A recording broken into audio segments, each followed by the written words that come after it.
네, 오늘 수요 예배에 사무엘상 31장 말씀 나누면서 은혜 받는 시간 갖기를 원합니다. 사무엘상은 사울의 죽음으로 이제 끝나고 사무엘 하로 이어지게 되는데요. 이 사무엘상이 끝나는 31장에 사울의 죽음을 보고 우리는 깊은 무언가를 깨닫는 시간을 갖기를 원합니다. 그냥 사울이 죽었더라 라고 이렇게 되면 얼마나 좋겠어요. 근데 이 죽음이라는 것이 그냥 육체가 사라지고 육체가 죽어서 없어지는 것을 나타내는 게 아니라는 거예요. 우리가 11절을 8절을 살펴보면 이튿날 블레셋 사람들이 죽은 자를 벗기러 왔다가, 이 블레셋 사람들이 단순히 이스라엘 사람들을 죽인 것에서 끝나지 않고 그 다음날 다시 와가지고 이스라엘의 죽은 사람들을 벗기러 왔다는 거예요. 벗기러 왔다. 뭘 벗기러 왔을까요, 여러분? 야만적 행위로 나타나게 사람의 피부를 벗기는 것은 사실은 고문할 때 쓰는 거잖아요. 이미 이스라엘인들은 다 죽었단 말이에요. 죽은 사람의 피부를 벗긴들 그게 그 사람을 고문하고 고통을 주는 건 아닐 거라는 거예요. 그러면 이 블레셋 사람들은 도대체 이스라엘인들을 죽인 다음에 무엇을 벗기러 왔을까 우리는 고민해 봐야 돼요. 그것은 단순히 그들을 이미 죽었는데 고문해봤자 무슨 소용이 있겠어요. 그러면 그들이 벗기러 왔다는 건 뭐냐면 그들의 갑옷을 비롯해서 그들이 입었던 모든 것들을 사라지게 하는, 그걸 벗기러 했다라는 의미로 우리는 이해해야 되는 거예요. 다시 말해 이곳에 원래 이스라엘인들이 하나님의 약속의 언약을 갖고 그 땅의 주인으로 살았는데 그들을 다 치고 그 죽은 사람조차도 그들의 모든 것을 벗긴다는 것은 이스라엘이 이 땅에 있었다는 무엇을 지우는 걸까요? 흔적을 지우는 행위를 했다는 거예요. 죽은 사울의 목을 베고 죽은 사울의 갑옷을 벗겨서 블레셋 땅 전역에 그것들을 갖다가 전하고 죽은 사울의 목을 벤 머리를 블레셋 사람들이 보는 성벽에 그것을 달아놓는 게 그 죽은 자에게 무슨 고통을 주겠냐는 거예요. 이미 죽은 자에게는 더 이상의 의미가 없겠죠. 그런데 그들이 그런 행위를 하는 것은 그 사울에게 있었던, 그리고 이스라엘 백성에게 있었던 모든 흔적들을 어떻게 하는 거예요? 사라지게 하고 지우게 하는 거예요. 그래서 그 땅이 원래부터 누구 땅인 것처럼, 블레셋 사람의 땅인 것처럼, 원래 거기에는 하나님의 은혜도 하나님의 기적도 하나님의 표적도 없었던 곳으로 만들어 버리는 게 이스라엘과 사울의 갑옷과 그들을 벗기는 행위였다는 것을 깨닫는 저와 여러분 되기를 원합니다. 그래서 이제 제가 여러분들에게 오늘 말씀드리고 싶은 것은 이런 일이 도대체 왜 발생하냐는 거예요. 하나님의 백성으로 세운 이스라엘이 적어도 그 땅에서는 흔적도 없이 사라지게 하는 일들이 우리는 왜 일어나냐는 거죠. 하나님의 지극히 위대하시고 놀라우신 그의 사랑과 그의 능력이 어떻게 하루아침에 다 사라지는 일들이 우리는 왜 일어나느냐를 첫 번째 깨닫는 저와 여러분 되기를 원합니다. 첫 번째 그 이유는요, 따라해보세요. 사울이 하나님의 두려움을 모르기 때문이다. 두려움을 모르기 때문에 이런 일들이 발생하는 거예요.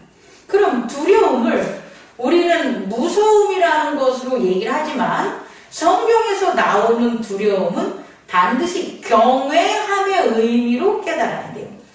무섭고 나와는 관계없고 나를 해치는 그런 그런 두려움이 아니라 성경에서 말씀하는 하나님에 대한 두려움은 뭐냐면 하나님은 그의 백성을 지키고 만드시는 분이라는 거예요. 그래서 사울이 하나님의 두려움을 모르기 때문에 그렇게 하나님의 두려움을 모르는 자를 우리는 어떤 자라라고 하냐면 어리석은 자라고 표현하는 거예요. 하나님의 두려움을 아는 자는 그럼 어떤 사람이 되겠어요? 지혜로운 자가 되는 거죠. 그러면 성경에 있어서 지혜 있는 자, 그 사람들의 특징을 한번 살펴보자는 거예요. 성경에서 나온 지혜 있는 자들, 아브라함이나 욥이나 다윗이나 수많은 사람들, 믿음의 사람들, 그 지혜 있는 사람들을 보면 그들은 뭘 아는 거예요? 하나님의 두려움을 아는 거예요. 그러니까 지혜가 있다는 것은 결국은 아는 건데 뭘 아냐는 거예요. 하나님의 평화를 알아요. 하나님의 힘을 알아요. 하나님의 사랑을 알아요. 하나님의 인자함을 알아요. 이것은 정말 하나님을 아는 게 아니라는 거예요. 정말 하나님을 아는 지혜는 뭐가 된다? 그분이 두려운 자라는 것을 아는 게 뭐가 된다? 지혜라는 것을 깨닫는 저와 여러분 되기를 원합니다. 그러면 그 지혜, 하나님의 두려움을 아는 지혜가 왜 지혜냐라고 우리가 오늘 살펴봐야 되는데요. 그것을 욥기 21장 11절의 말씀을 살펴보므로 우리가 두 번째로 여러분과 함께 나누겠습니다. 하나님의 두려움을 아는 게 지혜다. 그럼 그 지혜는 뭐냐 봤더니 욥기 23장 11절을 보면 욥이 우리 한번 찾아볼까요? 욥기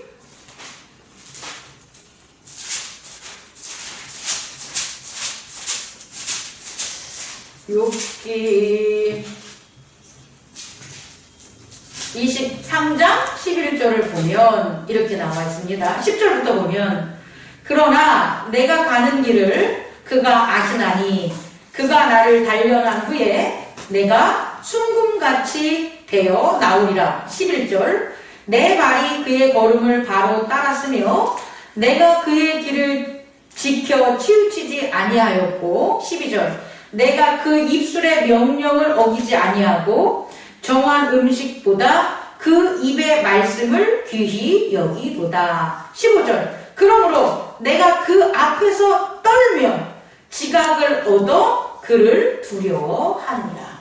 여기서의 지각, 컨사이더는 알게 되는 걸 지각하다 그래요. 뭘 알게 되냐면 하나님의 두려움을 알게 돼서 내 행동과 마음이 바뀌는 거예요. 그게 뭐가 되냐면 지혜라는 것을 깨닫는 저와 여러분 되기를 원합니다. 그럼 그 지혜가 하나님의 두려움을 알기 때문에 내가 그것을 생각해서 내 생각과 내 행동이 바뀌는 바로 그 지혜가 어떤 일을 하냐면 하나님이 내가 가는 길 위에 있다는 거예요. 내가 가는 길과 하나님의 가는 길이 다른 게 아니라 내가 가는 길을 누가 아시는 거예요? 하나님이 아시고 아신다는 것은 하나님이 내가 가는 길을 가신다는 거예요. 이 의미는 내가 가는 길은 어떤 길이다? 하나님이 가시는 길을 내가 가는 길이라는 거예요. 내가 가는 길과 하나님과 가는 길이 이렇게 달라져가지고 서로서로 각자의 길을 걷는 게 아니라 결국은 내가 가는 길이 누구의 길이다? 하나님이 가시는 길이고 하나님이 가시는 길이 내가 가는 길이라는 거예요. 그래서 하나님은 우리를 하나님이 가시는 길을 걷게 하시기 때문에 우리를 어떻게 만든다는 거예요? 순금같이 만들 수밖에 없다는 거죠. 여러분 이해하시겠습니까? 우리가 우리의 길을 걷는다면 우리가 왜 하나님에게 단련돼야 되겠어요? 하나님의 그 불길에 우리가 왜 하나님의 용광로에 우리가 단련돼야 되겠냐는 거예요. 그렇지 않습니다. 그런데 하나님이 가시는 길을 내가 가야 되기 때문에 내가 가야 되는 길은 하나님이 가시는 길이기 때문에 우리는 어떻게 되냐? 하나님이 우리를 순금같이 뭐 하는 거예요? 단련하신다는 거예요. 다시 말해 우리에게서 뭘 남기시냐면 순금을 남기신다는 거예요. 먼지와 재와 허다한 욕망 그런 것들을 우리에게 남기는 것이 아니라 하나님이 걸어가신 길을 걸어간 우리에게는 뭐가 남아야 되는 거예요? 순금이 남아야 되는 거예요. 그래서 우리는 누구를 두려워해야 되냐? 하나님을 두려워해야 되는 거예요. 내가 가는 길을 하나님이 가시고 하나님이 가시는 길이 내가 가는 길이기에 우리는 하나님의 두려움을 알아야 되고 그 두려움을 아는 게 뭐가 된다? 지식이라는 것, 지혜라는 것을 깨닫는 저와 여러분 되기를 원합니다. 그래서요, 또 두 번째로 이렇게 하나님이 내 길을 가시고 내가 하나님의 길을 가는 걸 알기 때문에 그것을 지혜로 욥은 알기 때문에 어떻게 했냐라고 봤더니 내 발이 그의 걸음을 바로 따라갔다라는 거예요. 이게 첫 번째 방법이에요. 뭐냐? 내 행동이 무엇을 해야 되냐면 그의 길을 지켜 치우치지 아니해야 되는 거예요. 이거는 내 행동이 his way, 그의 길 위에 있어야 되는 거예요. 내 행동이 그의 길을 벗어나면 그의 길에서 비껴나가면 된다 안 된다? 안 되는 거예요. 그래서 나의 행동은 반드시 his way, 그가 걸어가는 그 발자국에 내 발을 포개야 되는 거고 그가 행한 모든 일에 내 손을 포개야 되는 거예요. 여러분 이해할 수 있겠습니까? 이것이 좌로나 우로나 치우치지 않는 거예요. 그러면 하나님이 걸어가신 그 길에 내 발자국이 남을까요? 하나님 발자국이 남을까요? 하나님 발자국이 남겠죠. 왜냐하면 하나님 발자국을 내가 밟았으니까. 하나님이 행한 모든 일에 하나님의 손자국이 남을까요? 내 손자국이 남을까요? 하나님의 손자국이 남는다는 거예요. 이게 뭐냐? 바로 좌로나 우로나 치우치지 않는 뭐가 되냐? 우리의 행동이 된다는 거예요. 이게 뭐냐? 이게 하나님을 두려워하는 자라고요.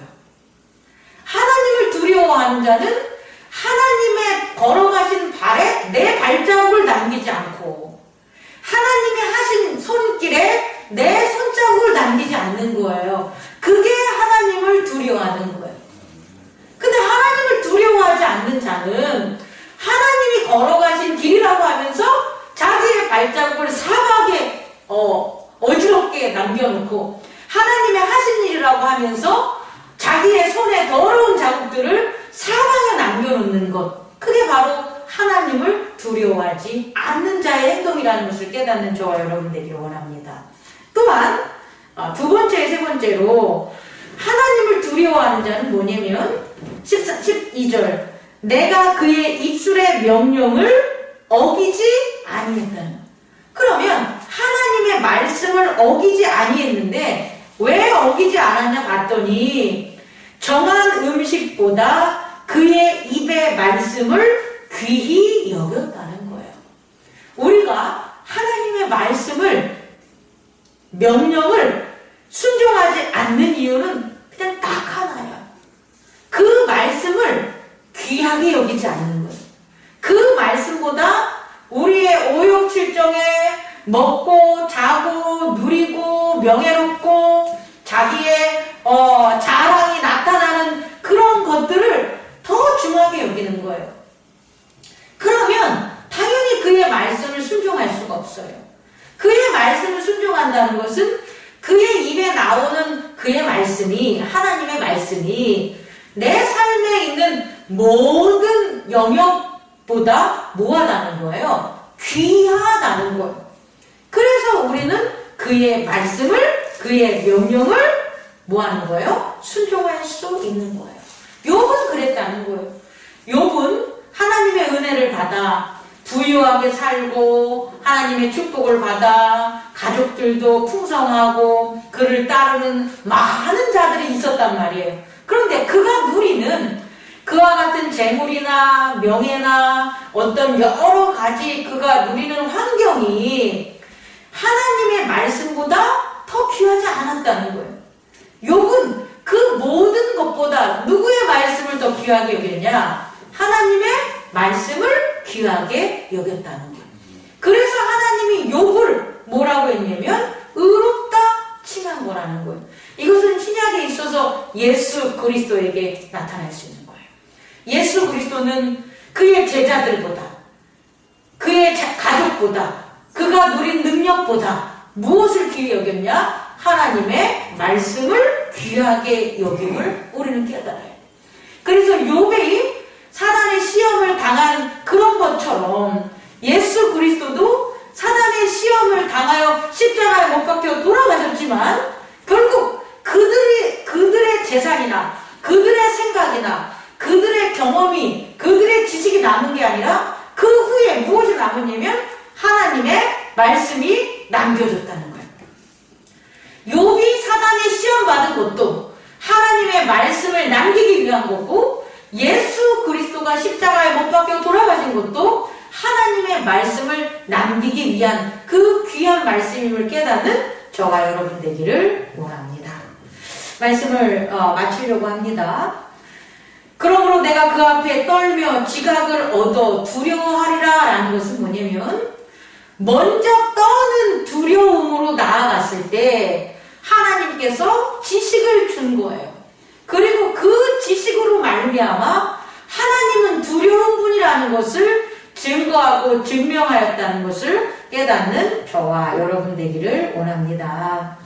말씀을 마침으로 세 번째, 오늘 우리는 사무엘상 31장을 통해서 사울이 죽었지요. 사울의 죽음의 원인은 뭐라고 해요, 여러분? 사울이 하나님을 두려워하지 않았기 때문에 사울은 이와 같은 죽음을 당한 거예요. 이와 같은 죽음, 어떤 죽음?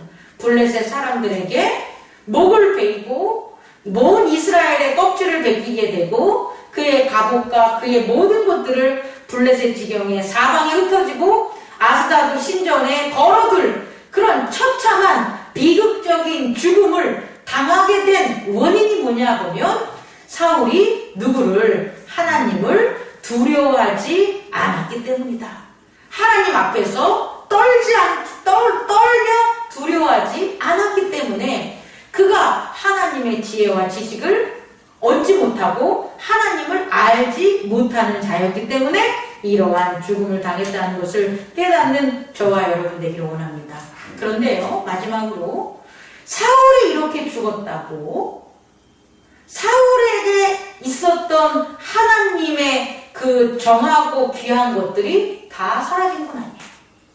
블레셋 사람들이 사울의 모든 것을 벗겨버리고 없애버림으로 하나님의 역사를 그 땅에서 다 지우려고 했겠지요. 그러나 하나님이 하신 남는 게 있다는 거예요. 그게 뭐로 남았냐 봤더니 정말 사울이 하나님을 두려워했을 때, 하나님의 영으로 그가 하나님의 지혜로 한 것은 남아났다는 거예요. 우린 그걸 깨닫는 저와 여러분 되기를 원합니다. 그게 뭐냐 봤더니 마지막 절에 보면 길르앗 야베스 사람들이 어떻게 했다라는 거예요? 사울의 시체를, 사울의 뼈와 이런 것들을 블레셋 사람들이 그들을 쳤음에도 불구하고 길르앗 야베스 사람들이, 이 주민들이 어떻게 한 거예요?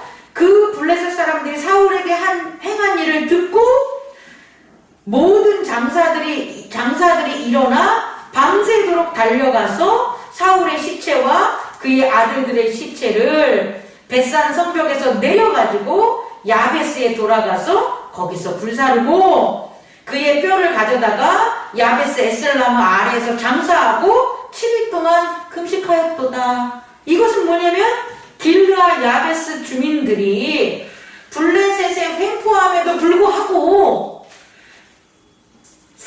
사울의 아들들과 사울들의 시체를 가지고 와서 장례하고 뭐 했다는 거예요? 7일 동안 금식하며 애도했다는 거예요.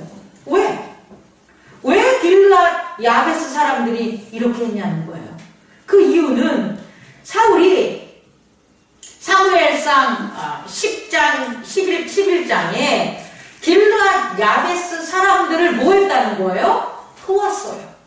어떻게 도왔냐면 블레셋 사람들이 쳐들어온다는 그 소식을 길르앗 야베스 사람들이 알고 도움을 청했을 때에 누가? 사울이 그들을 뭐 하는 거예요? 구출하는 일들이 벌어진다는 거예요.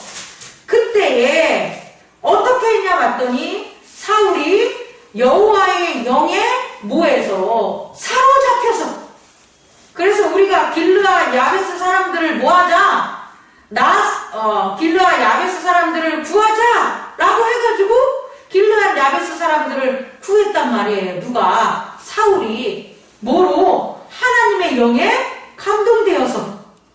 그리고 또 어떻게 했냐면 사울에게 많은 사람들이 당신의 말을 따르지 않는 사람들을 우리가 오늘 죽입시다 라고 이렇게 했는데도 11절 13절 뭐라고 하냐면 사울이 이르되 이날에는 사람을 죽이지 못하리니 여호와께서 오늘 이스라엘 중에 구원을 베푸셨음이로다. 다시 말해 사울이 자기의 생각이나 자기의 경험대로 백성들의 말을 듣고 행한 게 아니라 이때에는 온전히 누구의 말씀?